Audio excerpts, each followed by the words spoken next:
Hello, hello! Nagbabalik po, GFD Repairman. Ang concern po nitong unit ay faulty clutch, no? Nagtaka yung driver kung bakit naubos daw yung fluid niya kahit walang tagas. So, diretsahan, ano? So, saan po ba napunta yung fluid, no? Alam natin kung mekaniko ka or may alam ka sa mga truck, ang clutch booster ay nahahati sa dalawang, sabihin nating departamento o dalawang sistema, no?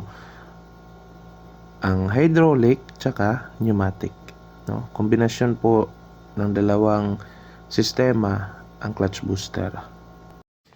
Kung makikita nyo po sa drawing, may guhit na pula yung naka-L.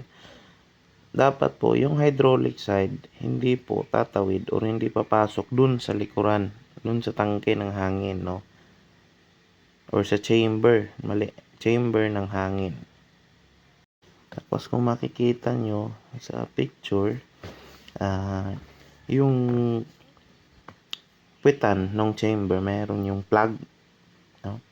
So, kung maubos man yung reservoir nyo ng fluid, maubusan ng laman, tapos walang tagas ang booster, walang tagas ang master, tanggalin nyo po yung plug, tapos paapakan nyo, no?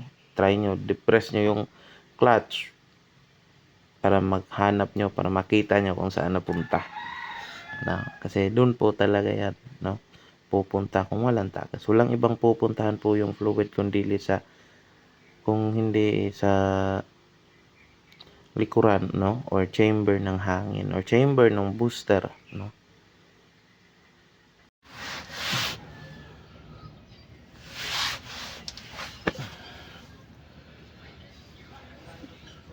Kisa man yung mga master dyan? Booster? Spare na to na. Spare na ito.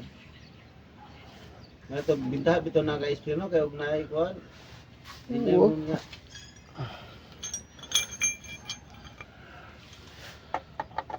Kenel, 17 yung sakit, Kenel, we. Para di ni malingin, Kenel.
Yung mga saba.